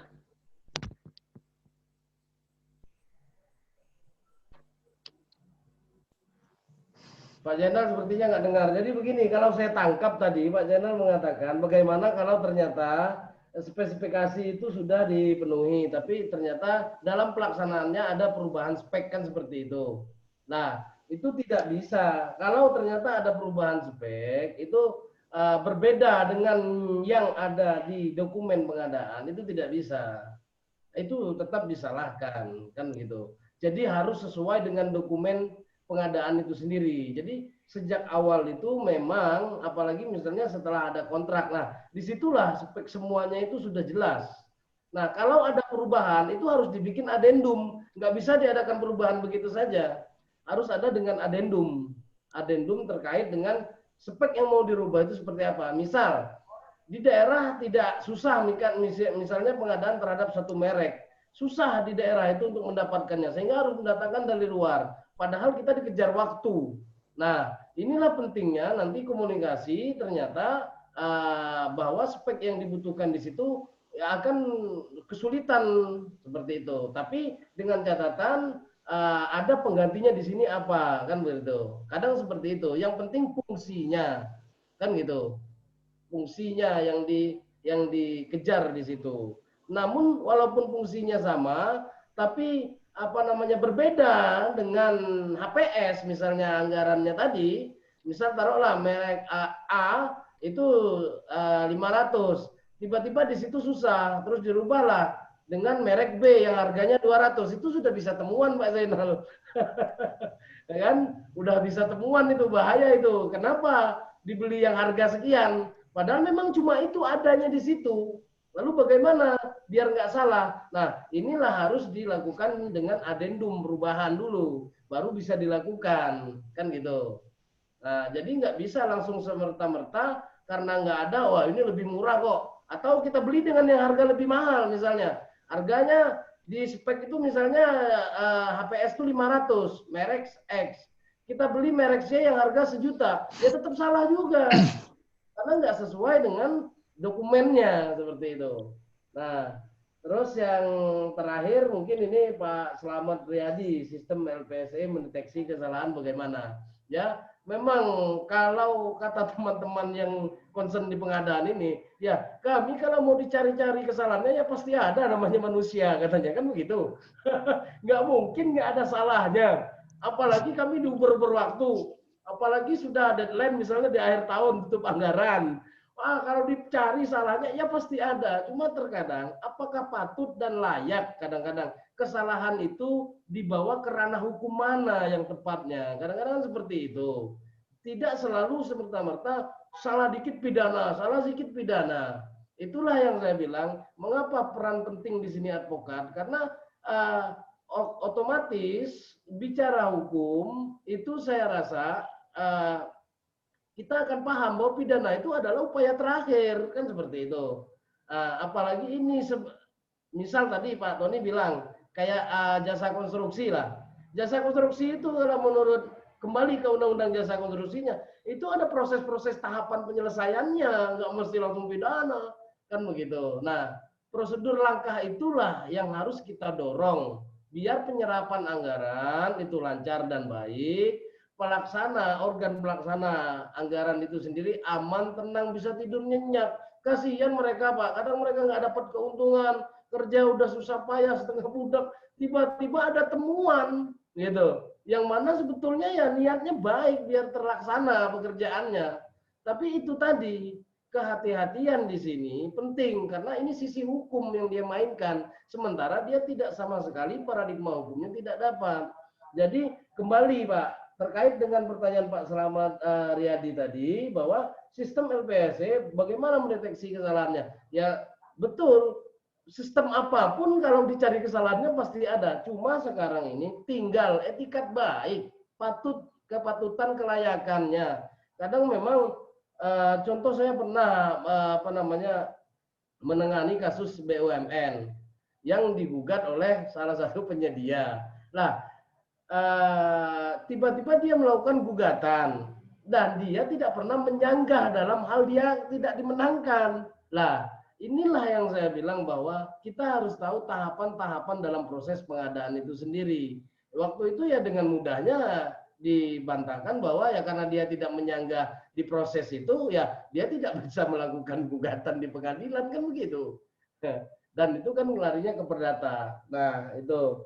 Terus antara pusat dan daerah beda. Nah, ini memang sinergi atau koneksitas antara daerah dengan pusat ini ya memang sering terjadi. Tetapi poinnya adalah tadi Pak Selamat Riyadi katakan selalu seringkali digunakan pasal karet. Tidak Pak, kadang-kadang begini Pak. Memang regulasi itu memang sangat rentan karena masih berupa perpres. Itu pertama. Tadi Pak Doni bilang, ya harap-harap cemas mereka itu mau pelaksana Pokja PPK itu kalau bisa nggak melakukan pengadaan kalau bisa bagi mereka itu. Karena ya sekali melakukan pengadaan itu nggak bisa tidur nyenyak katanya. Kan begitu. Nah, lalu tadi ada bagaimana pinjam bendera. Oh, tidak bisa lagi Pak pinjam bendera Pak. Sekarang kan adanya subkon. Nah, subkon pun saya pernah nanganin kasus. Ini subkon ini harus dimasukkan di dalam kontrak subkon itu. Kalau tidak, ini bisa temuan. Jadi kalau ada subkon di dalam pengadaan itu harus dimasukkan disebutkan di dalam kontrak itu. Kalau tidak, ini bisa temuan. Jadi dia bisa bebas melakukan subkon itu siapa, seenak dia. Padahal ini anggaran negara kan begitu. Bisa jadi ponakannya, bisa akhirnya ya terkesan bagi aparat penegak hukum. Nah ini bagi-bagi proyek kesannya. Nah jadi untuk menghindari itu sebisa mungkin Pak Selamat Riyadi jangan pinjam bendera, itu salah kan begitu. Nah, begitu dari saya. Mungkin ada tambahan dari Pak Tony mungkin untuk ini lebih lengkap lagi. Monggo Pak Tony. Siap, terima kasih Pak Bedi. Jadi apa? Ini saya sangat terkejut dan terkesan pemahaman Pak Bedi tentang pengadaan barang dan jasa pemerintah sangat luar biasa sekali gitu ya, mencermati dua fenomena yang disampaikan oleh Pak Zainal Arifin dan Bapak yang terakhir, mohon izin saya tidak mencatat namanya. Sedikit saja menambahkan, betul sekali apa yang disampaikan oleh Bapak Bedi tadi, bagaimana ketika terjadi revisi barang begitu ya, dan ketika perubahan barang ini dilaksanakan pada saat kontrak, artinya sedang pekerjaan berjalan, tentunya diperbolehkan, CCO diperbolehkan, dan satu lagi melibatkan tim teknisnya, namanya tim peneliti kontrak. Di sini juga berkewajiban untuk dilakukan negosiasi ketika barang yang disampaikan oleh penyedia atau pelaku usaha jasa konstruksi ini tidak sama dengan barang yang akan diganti gitu. Terus kemudian tadi saya menangkap 3 kalimat di sini, 3 kata ya. Yang pertama adalah terkait dengan spesifikasi, terus kemudian ada indikasi persaingan usaha, terus kemudian ada revisi barang. Itu yang saya tangkap dari Pak Zainal Arifin. Artinya saya menangkap di sini barangkali simpulan saya, kapan revisi itu diminta? Itu pada saat pemilihan. Karena muncul pertanyaan tentang persaingan usaha di sini. Nah, di sini bagaimana perlakuannya? Pada saat proses lelang atau pada saat proses tender, terus kemudian ada fenomena kejadian seperti ini, tentu tender atau lelang harus diulang. Karena apa? Ada kesalahan dokumen. Dokumen yang mana? Dokumen spesifikasi di sini. Gitu. Konsekuensinya begitu. Jadi ketika ada 2 peserta yang diperlakukan berbeda, Pak Zainal Arifin misalkan pada saat negosiasi teknis dan harga diminta untuk merevisi barang itu, kemudian tidak sanggup, dilalah kok satunya menang. Nah ini menjadi satu kekeliruan di dalam proses pengadaan barang dan jasa. Nah, ketika terjadi hal seperti itu di depan, mestinya tender ini dibatalkan karena ada dokumen yang tidak benar. Terus yang berikutnya, mohon izin untuk sedikit menanggapi terkait dengan bagaimana melacak di LPSE gitu. Sependek pemahaman saya, ini mungkin filosofinya sama ya, filosofinya tidak melulu ke ranah pidana gitu. Jadi yang saya tangkap di sistem ini ada 3 menu atau tiga user di situ. Yang pertama adalah bagi penyedia, non penyedia di sini adalah panitia, termasuk PPK. Terus yang terakhir adalah user auditor. Nah, saya tidak menemukan user penyidik di sini. Barangkali memang filosofinya sama gitu ya, tidak melulu ke ranah pidana. Artinya apa? Terkait dengan siap Bapak, siap. Artinya begini, di sinilah, di user auditor inilah tempat untuk melacak berbagai dokumen yang sudah terenkripsi secara elektronik di sistem itu, begitu. Karena sependek pemahaman saya, data yang dienkripsi oleh Apindo kemudian didownload oleh panitia itu tetap akan sama hasilnya dengan data yang diupload oleh peserta, gitu. Kira-kira demikian, Pak, yang bisa saya tambahkan. Terima kasih. Terima kasih Pak Tony, karena kita dibatasi waktu ini sesuai dengan schedule jam 9, sekarang sudah kurang 10. Mungkin untuk tanya jawab pada kesempatan ini kami tutup. Berikutnya kami persilakan closing statement dari Pak Bedi dan Pak Tony, mungkin bisa 1-2 menit. Monggo, siapa dulu? Monggo silakan. Siap. Kan Pak Tony duluan. Siap. Izin Pak Bedi, izin Bapak dan Ibu-Ibu peserta sekalian. Pertama begini, kekhawatiran terhadap pelaksanaan pengadaan barang dan jasa dari sisi pemerintah di sini, baik pejabat pengadaan sampai kelompok kerja bahkan sampai ke PPK dan pengguna anggaran, mudah-mudahan bisa direduksi. Artinya apa? Artinya membangkitkan gairah optimisme untuk melaksanakan tugas sebagai pelaku pengadaan pemerintah di sini. Dan mudah-mudahan dengan adanya advokat spesialis pengadaan ini suatu saat nanti diberikan ruang bagi kami dan sinergi sejalan dengan pemikiran Pak Bedi tadi, kerjanya Superman, gajinya Superman itu mudah-mudahan ke depan bisa ditingkatkan lagi karena kita terikat dengan indeks harga maksimal yang harus kita patuhi di situ Pak, terkait dengan honorarium atau honor untuk tenaga ahli. Nah, mudah-mudahan ke depan ada indeks yang semakin meningkat. Artinya apa? Artinya kerjasama antara pemerintah dan tim teknis dalam hal ini adalah praktisi hukum akan lebih baik lagi, kemudian pengadaan barang dan jasa di pemerintah ini akan lebih lancar, sehingga mendorong terwujudnya pelaksanaan pembangunan dan optimalisasi pelayanan publik ke depan. Kira-kira demikian. Terima kasih. Assalamualaikum warahmatullahi wabarakatuh. Waalaikumsalam. Silakan Pak Bedi. Waalaikumsalam warahmatullahi untuk closing statement-nya. Ya, baik, dari hasil diskusi kita pada malam hari ini, jadi saya singkat saja mengatakan bahwa pengadaan barang dan jasa itu sendiri adalah gampang-gampang susah, susah-susah gampang. Yang jelas tetap optimis, pelajari aturannya, jangan menganggap sepele hal-hal yang tidak ada di aturannya. Misalnya tadi yang seperti Pak Zainal tadi, jangan coba-coba merubah spek kalau ternyata nggak ada, langsung walaupun harganya lebih mahal, ini hati-hati. Harga yang diganti itu lebih mahal. Ini namanya tetap berbeda dengan dokumen, ya tetap temuan nanti akhirnya. Nah itu, jadi untuk pengadaan ya sebisa mungkinlah para pelaksana dan penyedia ini coba mengikut sertakan penegak hukum, terkhususnya mungkin PPK ya.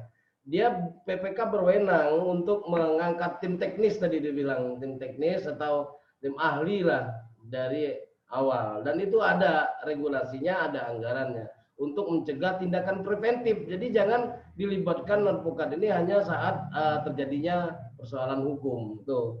Kedua mungkin statement terkait dengan organisasi advokat. Aspek Indonesia ini bukan organisasi advokat, tapi dia organisasi yang menaungi para advokat untuk menjalankan profesinya spesialis. Ini udah zamannya spesialisasi kan seperti itu. Jadi aspek ini tidak akan melantik pengacara, tidak. Dia menaungi pengacara-pengacara yang sudah dilantik untuk menjalankan profesi kekhususannya di bidang pengadaan. Karena saat ini sangat prihatin kami terhadap dunia pengadaan kita. Mudah-mudahan nanti terbentuk insan pengadaan dan masyarakat pengadaan di Indonesia yang lebih konsen di pengadaan. Demikian Pak Agung. Terima kasih. Ya. Assalamualaikum warahmatullahi wabarakatuh. Waalaikumsalam warahmatullahi wabarakatuh. Terima kasih kepada pemateri maupun rekan-rekan semua karena waktunya sudah hampir selesai. Sekali lagi saya mengucapkan terima kasih kepada rekan-rekan semua dan para pemateri Untuk berikutnya saya serahkan ke Pak Ersona sebagai host. Assalamualaikum warahmatullahi wabarakatuh. Waalaikumsalam. Baik, terima kasih Pak Agung atas pengumuman materinya, dan rekan-rekan, sebelum nanti kami sampaikan beberapa pengumuman, mari kita dengarkan beberapa hal yang barangkali nanti akan dikomentari oleh Bang Kamal Firdaus selaku pemrakarsa daripada PPA KF pada malam hari. Kami persilakan Bang Kamal. Mungkin maskernya bisa dilepas sekali, Bang.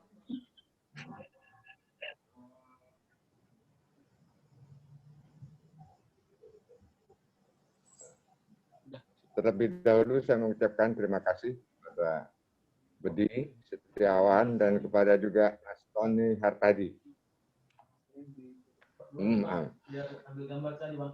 Terima kasih saya ucapkan kepada Mas Bedi dan kepada Mas Tony Hartadi yang telah memberikan banyak bekal kepada peserta. Dan barangkali bisa disadari mata ajar pada malam hari ini tidak diberikan di PKPA setahu saya. Dan juga Kamis malam yang lalu arbitrasi internasional juga tidak. Kamis depan juga tidak ada diberikan di PKPA, yaitu tentang apa itu in-house legal counsel. Tidak ada. Jadi tentang in-house legal counsel itu sama halnya dengan tentang pengadaan barang dan jasa ini, itu sesuatu yang saya kira sangat bermanfaat bagi para peserta. Nah, kemudian setelah menyeluruh, saya minta kepada seluruh peserta itu menampilkan gambarnya. Ini kata orang yang mengerti itu bisa aja namanya, tapi dia nggak ikut. Ada beberapa nama baru juga di sini, nama baru, tapi nama lama menghilang. Saya ingin bertanya, peserta pertama dulu itu ada nama Ricky Moninca, Gorontalo. Nggak hadir kan? Rocky Moninca. Ayu Intarwati, Samarinda, nggak hadir. Nggak hadir kan? Nah, ini gimana sih? Sudah itu Nizam Arista, Lampung. Hadir nggak? Nggak hadir juga. Ziad Hawilu, Gorontalo. Nggak hadir juga. Beni Baskara, Balikpapan, nggak hadir. Nah, jadi peserta pertama dulu sudah. Ini untuk evaluasi kita kan. Mungkin nanti ada yang mengusulkan bagaimana supaya banyak yang tidak hadir itu, apa penyebabnya. Nah, kemudian ada nama baru ya. Saya ingin tahu tinggalnya di mana. Yuyun Arini. Ada. Yuyun Arini. Mohon izin, Bang. Tempat, Halo. Maaf tidak menyalakan kamera karena sinyalnya jelek. Oh. Iya, Bang. Areta Aurora ada. Ada. Hadir. Mana? Orangnya mana? Di sini Pak Kamal. Ya, betul, hadir. Inyoman Astawa. Ini baru. Enggak ada. Ida namanya, IDA. Enggak juga hadir. Ada saya satu mohon penjelasan. Tolong peserta ini menyebutkan nama lengkap. Sebab di sini ada memakai nama Samsung Galaxy. Mohon Mas, jadi supaya karena ini sebelum program ini sudah gitu.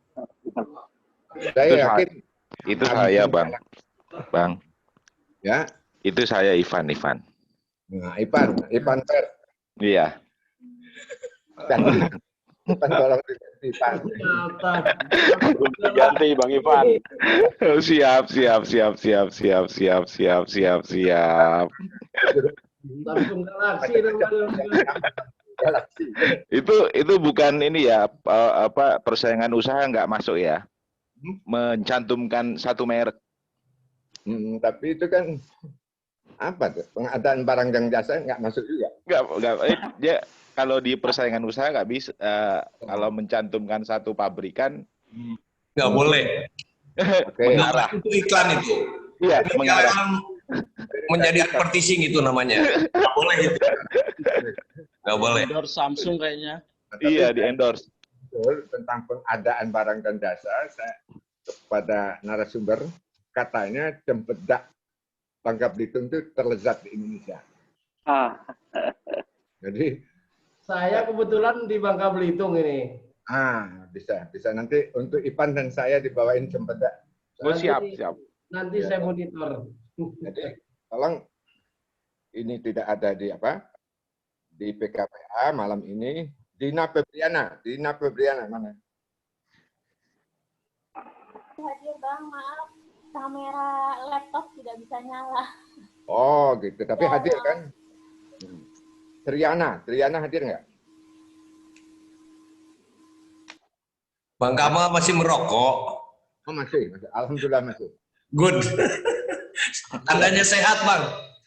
Loh, masa saya dilarang merokok? Katanya nggak boleh merokok di kamera. Wah, ini. Ketua DPRD aja yang boleh. Boleh. Masih Mas Anang. Robi Tanatan mana? Baru juga.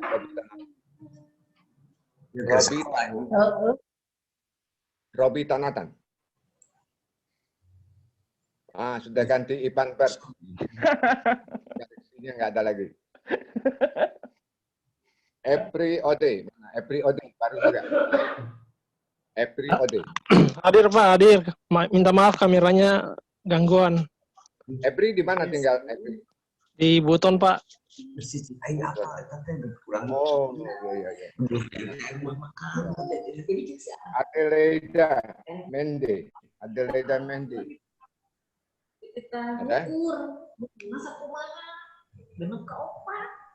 Adelaida Mende. Bisa. Jalannya Rizka Briantini. Ada ya? Rizky Ya, hadir Wulan. Pak. Oh, Rizka tinggal di mana? Di Batam, Pak. Batam. Ya. Batam. Ya. Jadi dari Batam sampai Ambon ada peserta. Di tengah-tengah ada Ketua DPRD, Anang Permana. Ya, syukur ada tadi narasumber baru, Mas Tony Hartadi, matur nuwun. Rizky Wulan.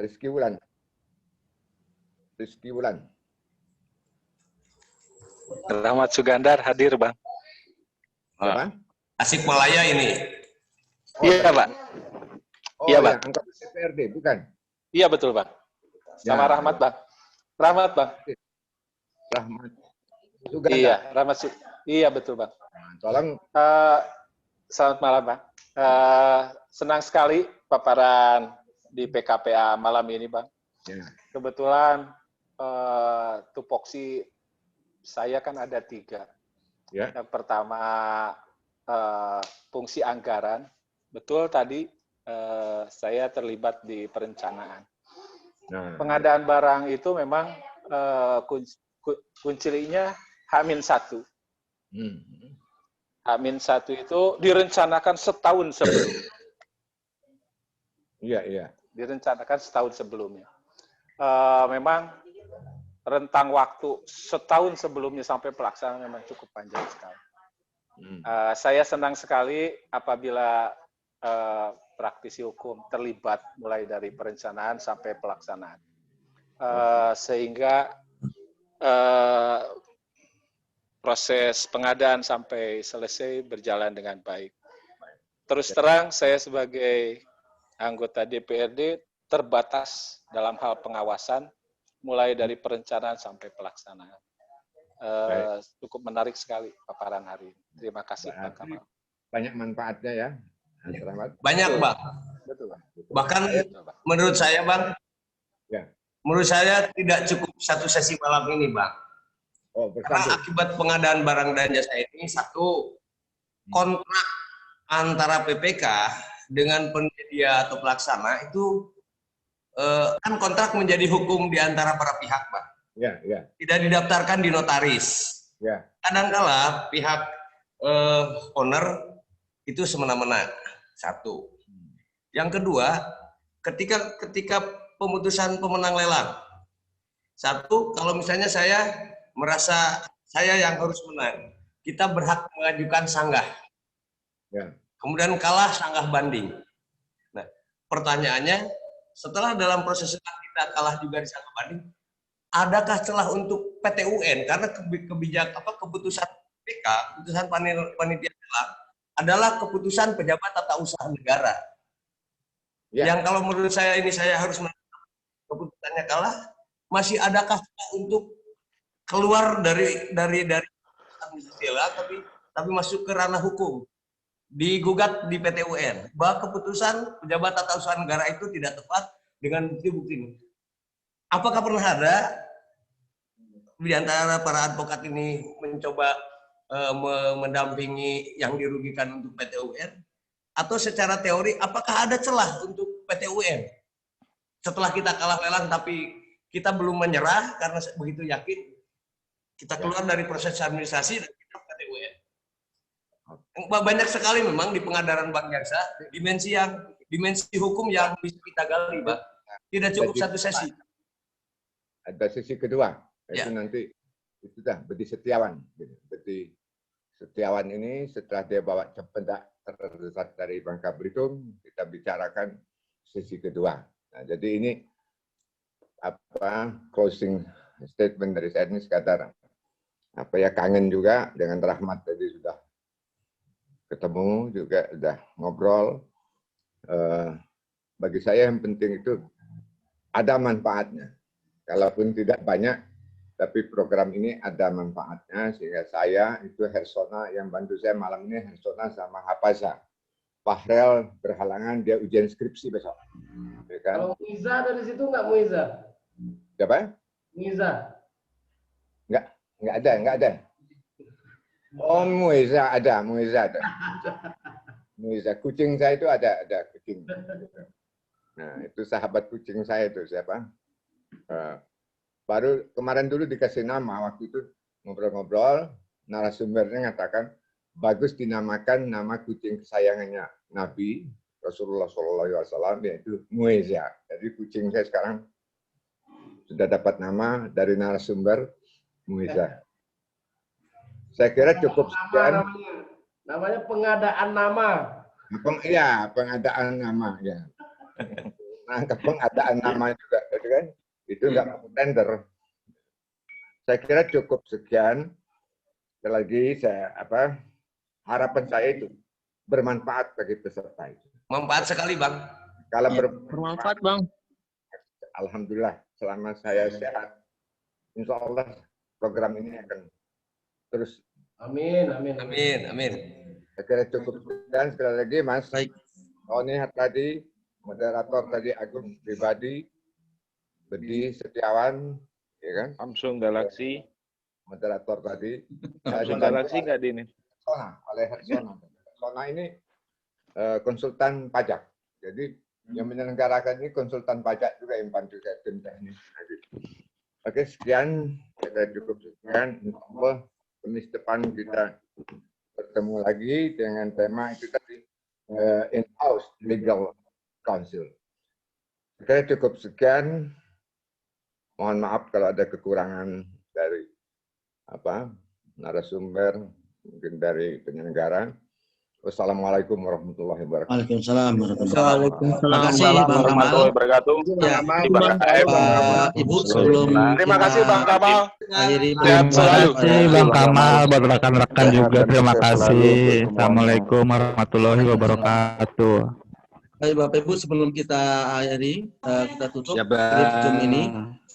Kami perlu sampaikan untuk Bapak Ibu yang profesinya sebagai advokat, kami sudah menyiapkan link untuk pendaftaran keanggotaan di Aspek yang sudah kami tampilkan di chat room. silahkan nanti Bapak Ibu isikan. Salah satu persyaratannya adalah Bapak Ibu adalah seorang advokat, kemudian melampirkan nanti ada beberapa berita acara sumpah, kemudian fakta integritas, dan kemudian Bapak Ibu bisa mengisinya secara online. Ini nanti akan kita kemudian inventarisasi, dan kita nanti akan membentuk organisasi advokat spesialis pengadaan di wilayahnya masing-masing. Barangkali itu yang perlu kami sampaikan pada malam hari ini. Mari sama-sama pertemuan pada malam hari ini kita tutup dengan berdoa. Berdoa dipersilahkan.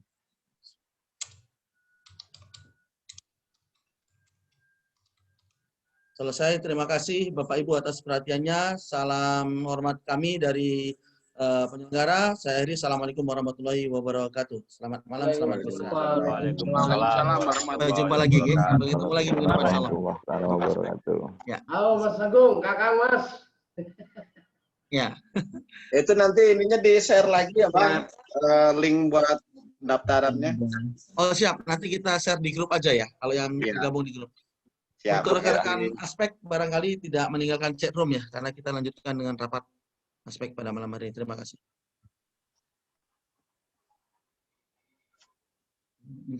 Ya, memang. Boleh merokok ya?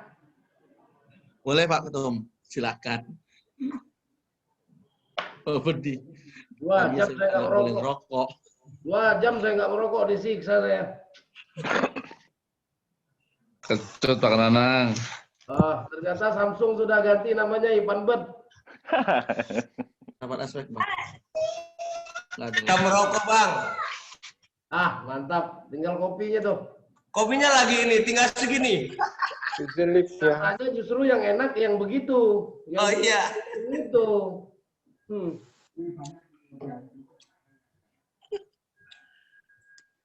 Jadi ini dilanjutin dengan rapat aspek ya Pak Arsona atau bagaimana? Ya, dilanjutkan dengan rapat aspek Pak Ketum. Mungkin teman-teman yang mau live silahkan. Kami akan lanjutkan dengan rapat pengurus. Terima kasih. Ini sekarang terbatas aspek kan ini? Ya Bang. Baru semua. Orang ini. Berapa orang?